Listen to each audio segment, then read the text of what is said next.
So last week we saw how Jesus crossed the Sea of Galilee to the region of Dalmanuta after he fed the 4,000. We also saw that the 4,000 who ate in verse 8 were satisfied.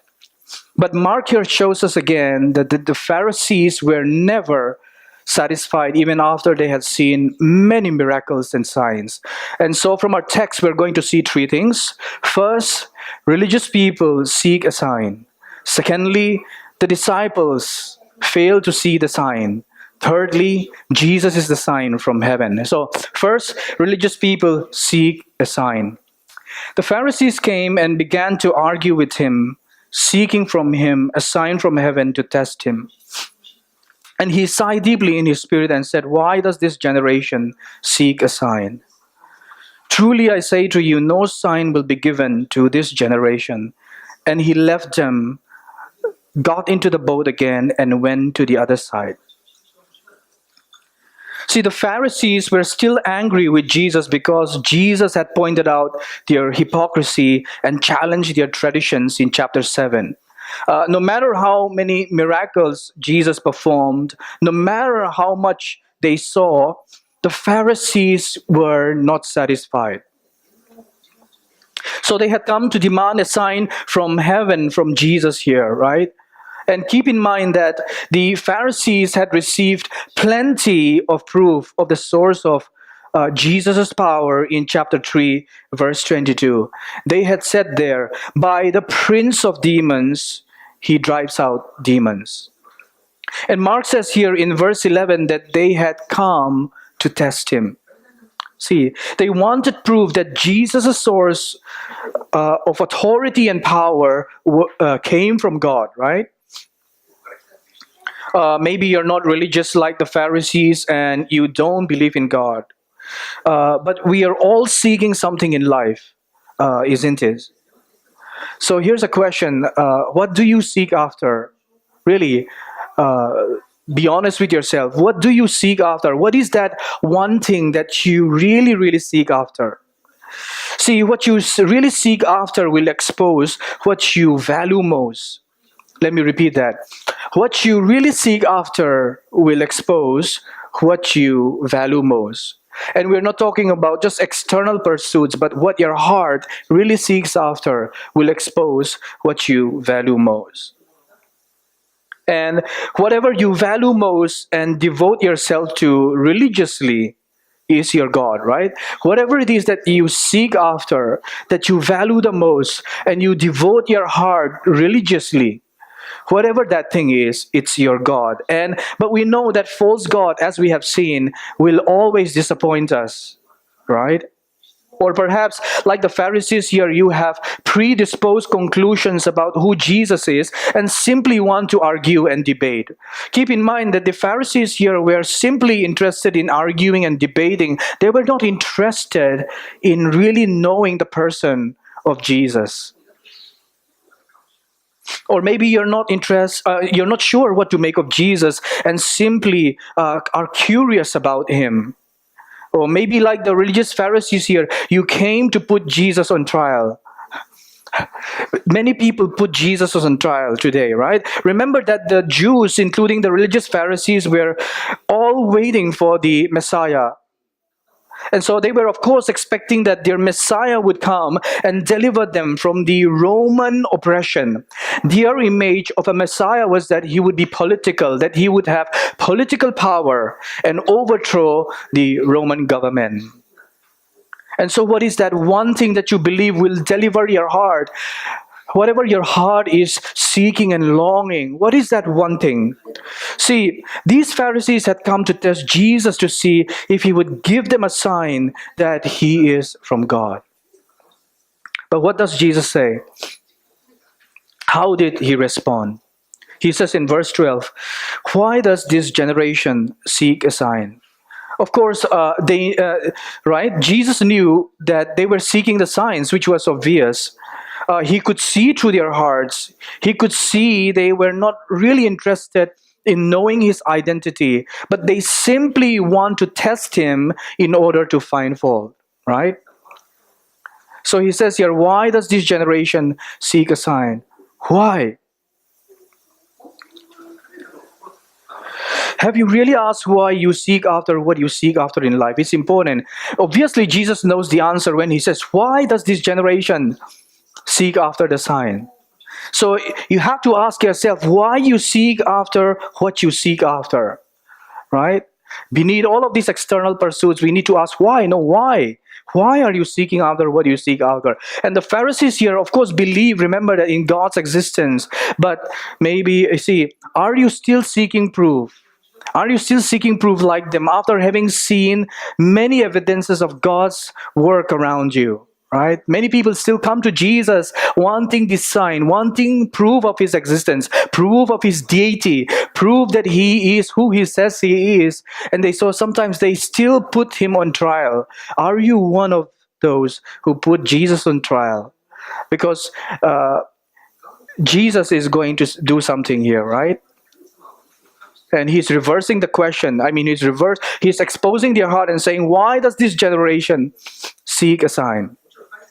Now, when Jesus referred to them as this generation, keep in mind that it echoes the stubborn and disobedient generation at the time of Moses, who constantly grumbled and tested God in the wilderness. Right?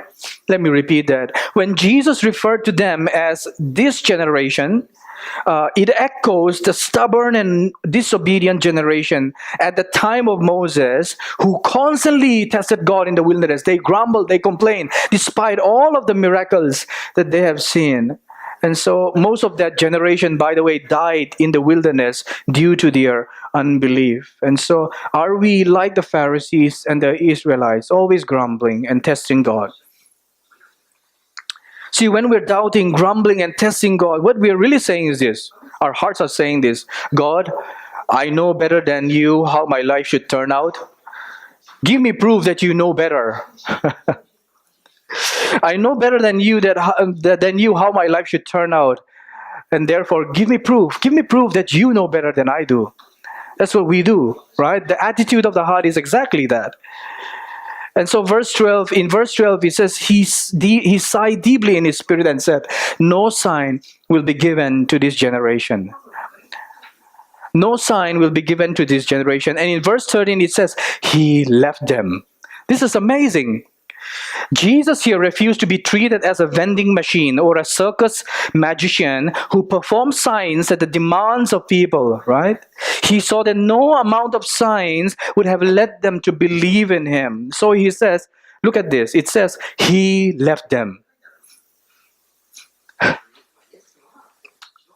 Isn't that a chilling and sobering thought? Jesus, who had all authority and power over the storms, over the dead, over the wind and the sea, left them. He left them. Secondly, we see here that the disciples failed to see the sign. Now, they had forgotten to bring bread, and they had only one loaf with them in the boat, and he cautioned them, saying, watch out, beware of the leaven of the Pharisees and the leaven of Herod. And they began discussing with one another the fact that they had no bread. And Jesus, aware of this, said to them, why are you discussing the fact that you have no bread? Do you not yet perceive or understand? Are your hearts hardened? Verse 18, having eyes, do you not yet see? And having ears, do you not yet hear? And do you not remember? This was a gentle and firm rebuke from Jesus. His rebuke to his disciples was different from the way he rebuked the Pharisees, right? For the Pharisees, he just left them. But to his disciples, he continued to ask them these penetrating discipleship questions. See, the point of journeying as a disciple of Jesus, journeying with Jesus, is we have not figured out everything about him. Although we have not figured out everything about what he's about to do in our lives, there is this ongoing journey in which he takes us along, and he continues to ask us these penetrating questions, and so that we may rehearse the truths about him and come to know him more and more, right? Here again, the disciples failed to see that with Jesus, one loaf was more than enough. And so Jesus cautioned them in verse 15, saying, watch out, beware of the leaven of the Pharisees, right? So what's the leaven of the Pharisees now? What's the leaven of Herod? What's the leaven of the Pharisees? In the Old Testament, leaven symbolized corruption and the infectious power of evil, right? The translation of the word yeast actually assumes that yeast and leaven are the same thing. But the ancient world used a more dangerous leaven. Actually, leaven was produced by keeping back a piece of the previous week's dough. You know dough, right? Dough is what you use for making bread. And this was hazardous. This process was hazardous to health because it would spread poison when baked with the rest of the dough. So actually, when the Israelites left Egypt, remember that they didn't have time to leaven the bread, right? Even today, when the Jewish people celebrate the Passover, they remove all the yeast from the house to remember how in such a hurry they left Egypt, okay? So, in fact, actually, Matthew 16:12 says there that they understood that he did not tell them to beware of the leaven of the bread, because at this time they're thinking about the leaven of the actual bread, the literal bread. But they understood, it says that they understood he did not tell them to beware of the leaven of the bread, but of the teaching of the Pharisees and the Sadducees. So the leaven of the Pharisees was legalism and hypocrisy. And like a spiritual cancer, it spreads gradually throughout the whole community. This is why, by the way, the Apostle Paul in Galatians 5:6 says, a little leaven leavens the whole lump. A little leaven leavens the whole lump. And how about the leaven of Herod then? The leaven of Herod was his unbelieving licentiousness, his licentious lifestyle, right? And his refusal to repent when truth was presented to him. And in verse 16, so it says, they began discussing one another the fact that they had no bread. See, they were probably looking for someone to blame, because verse 14 says they had forgotten to bring the bread. So when you forget something important and you're discussing about it, there is this, you're looking at each other and wondering, oh, okay, who should be blamed here, right? They were having this discussion because they had forgotten the bread. And obviously they were still thinking that Jesus was referring to this literal bread. And so Jesus says in verse 17, aware of this, he said to them, why are you discussing the fact that you have no bread? What an ironic question, right? Why are you discussing that you have no bread? Do you not yet perceive or understand? Are your hearts hardened? Do you see these layers of questions that Jesus is throwing at them? See, sometimes we need to come asking ourselves these layers of questions. Our unbelief is not just one layer, right? We need to ask ourselves different questions about Jesus and what he is doing in our lives. No amount of discussion among themselves could help them understand. And Jesus' question suggests that the disciples' heart were hardened through unbelief. In fact, a partial hardening of heart can happen slowly in our hearts, like a leaven that leavens the whole lump, right? And although disciples had been with Jesus all this time, see, and although they had seen him perform great miracles, although they had seen him multiply the bread for 9,000 people, this is 5,000 and now it's 4,000, right? As we saw last week, they still failed to see Jesus for who he really was.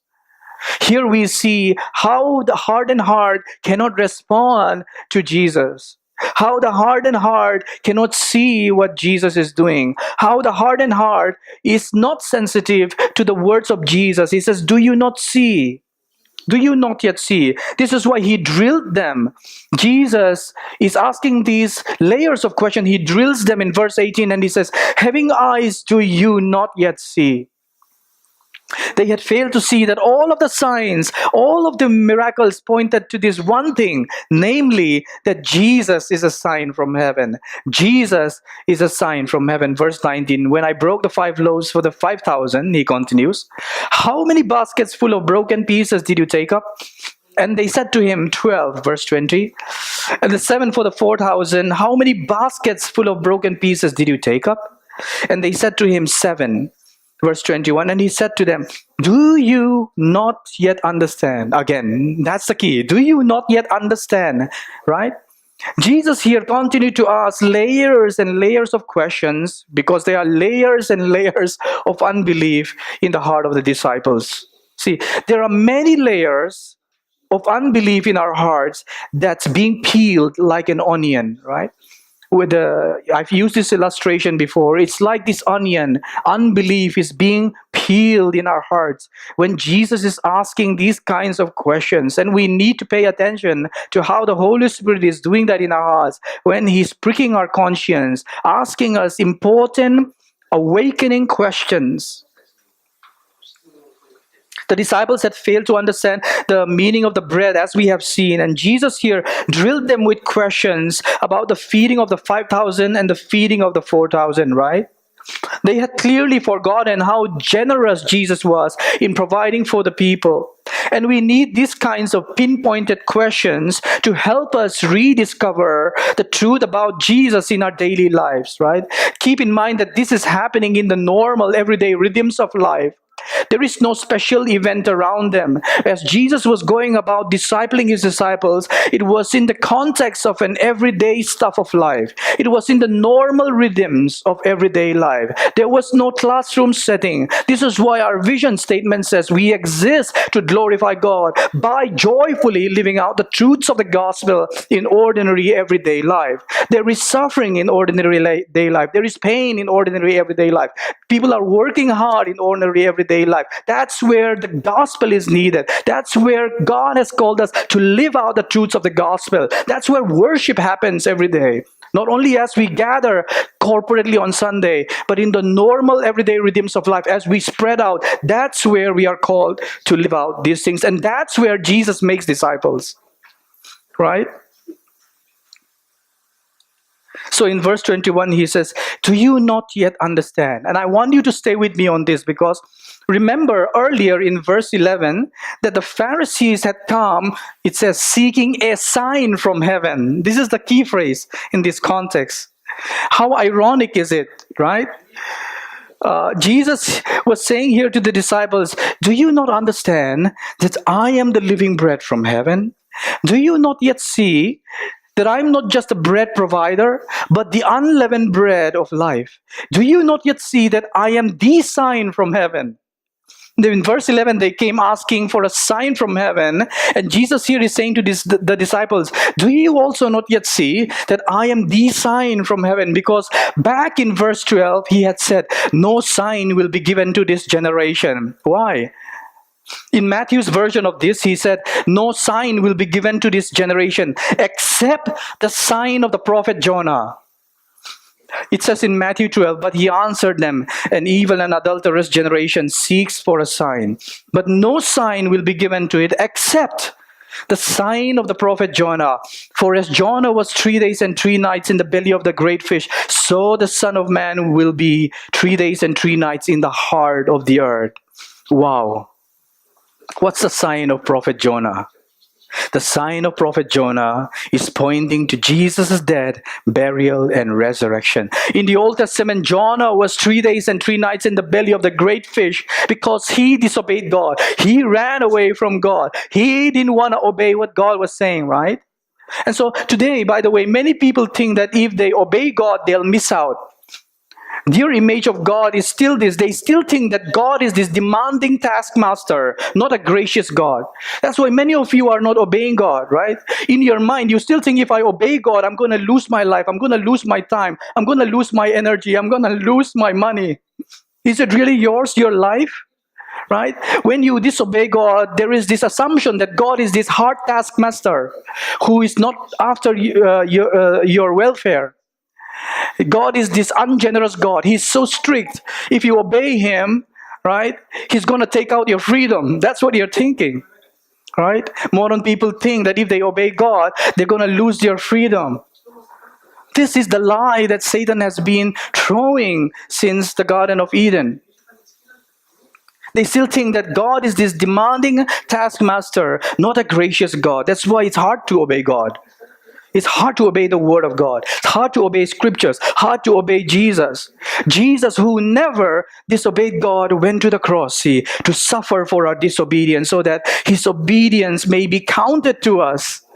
Jesus, who obeyed God perfectly, was buried for 3 days and 3 nights so that we may receive the grace we never deserve, right? And see, because Jesus was buried in the heart of the earth, you need not fear death.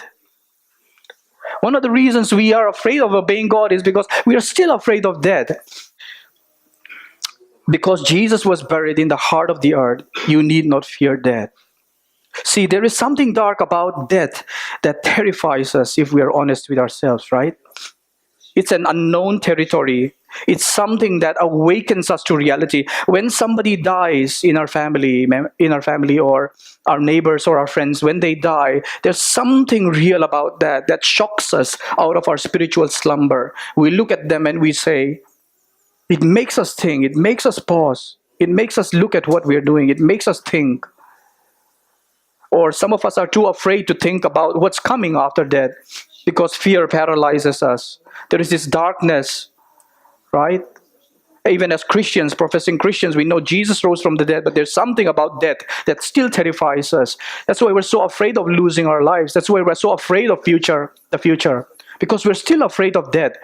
There is this unspoken fear in our hearts that says, what if I die today? What if there is no tomorrow? What if I lose that house? Then my life will be over. There is this unspoken longing. What if I don't have money enough? What if I don't have my health intact? Right? Whenever I get sick, I ask myself, what if I went home today? Is my heart excited? See, there is this fear that paralyzes us. Because there is something dark about death that we are even too afraid to even talk about it or confront it. But let me tell you that death is fair to everyone. Death does not show favor. From the greatest to the least of us, death eventually catches up with us. The success people that you see right now and are enjoying the world right now will one day find themselves in the tomb. Death will catch up with them as well. We all eventually die. So the question to you, church, today is not if you will die, but when you will die. It could be tomorrow, it could be tonight, it could be this evening. You could die in your sleep. You could breathe your last breath. See, we might not like to think about it. It's uncomfortable. It's out of our comfort zone. Death really exposes the idols of our hearts. It exposes our comfort. It exposes our security. It exposes our longing for a happy future. It puts us into stark reality. Whatever your ambition is, how do you know you will live to fulfill it? Didn't James say, you who say tomorrow we will go into such and such a city, we will do this and that, and yet you do not know what your life is like, that you are like a mist that appears for a while and then disappears. Instead, you ought to say, if the Lord wills, we will go into this city and do this and that. If the Lord wills, in other words, your life hangs on this one great truth, that whether the God of the universe will allow you to live and see another day. Then only if He wills it, you will live to do what you want to do. Your life is not in your hands. Right? So it could be tomorrow, it could be tonight. We must confront that. We must come to terms with that. We must confront it. It could be this evening. How many of you know that about 6,000 people die each hour? Since the start of this worship this afternoon, 12,000 people would have died in about 2 hours. That's about 150,000 people each day around the world die. And Hebrews 9:27 says, it is appointed for man to die once, and after that comes judgment. It is appointed for a man to die once, after that comes judgment. In other words, see, you only die once, and after that comes judgment. And God's judgment will be a fair judgment. He will judge everyone according to their deeds and what they have done. But because Jesus received the judgment He did not deserve for our disobedience, we too can now receive the grace and the life we didn't deserve. And because Jesus has overcome death and rose again on the third day, even at the hour of your death, you can go peacefully into His presence to meet with Him. To meet with Him. When God called me to do ministry, I came to terms with that. Because I've been in the hospital several times. And then one night I woke up and I said, Lord Jesus, take me home. I'm ready. Every time I get sick, I tell him, I'm ready. I'm willing to meet you. Because I know there will be nothing more exciting. What excites me to preach to you is what I see in the scriptures. If this is how much it excites me, imagine what it will be when I meet him face to face. His face will be beautiful. His face will be glorious. That is just an entrance into the presence of Christ, who gave his life for me and rose again for our justification. Isn't this amazing, church? That he has defeated that death. Where is your sting? As Paul says, right? See, Jesus was buried in the heart of the earth here and was raised. Therefore, we can now receive the resurrected life we didn't deserve. And we know this for the second time, Jesus will come not to deal with sin, but to save those who are eagerly waiting for him. Aren't you eager to meet with him?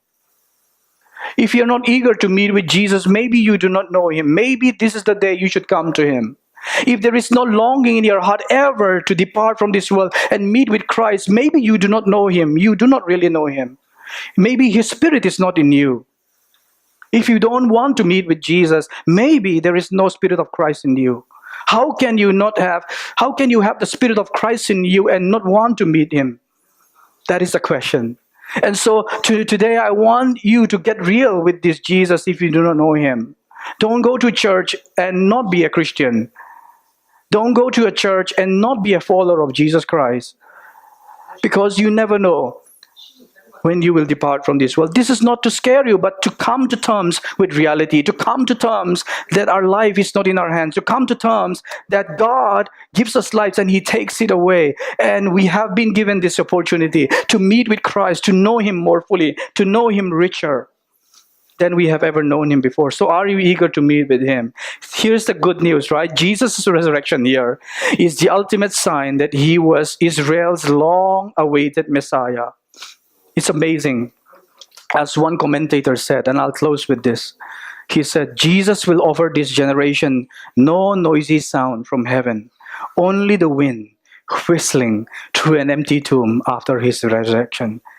How beautiful that is. Jesus will offer this generation no noisy sound from heaven, only the wind whistling through an empty tomb after his resurrection. The empty tomb is a sign that Jesus is a sign from heaven, who became obedient to the point of death on the cross. Therefore, we too can now walk in loving obedience to the Father. Because Jesus took the judgment for all our disobedience, we are now free. You are free to obey God the Father. When you obey God the Father, look at this. Look at what he has done for you. How can you not obey? That is the point, right? Look at the riches of the gospel. Look at everything that Jesus has done for you. How can you not walk in submission to the lordship of Jesus Christ and say that you see what he has done for you? That is the point. And so, because we have been given this great hope beyond the grave, we can walk in obedience to God. See? So let's obey him this week, church, out of love for him, out of love for all that he has done for him. Those who love Jesus, obey him. This is a love relationship. So would you stand with me as we close in prayer?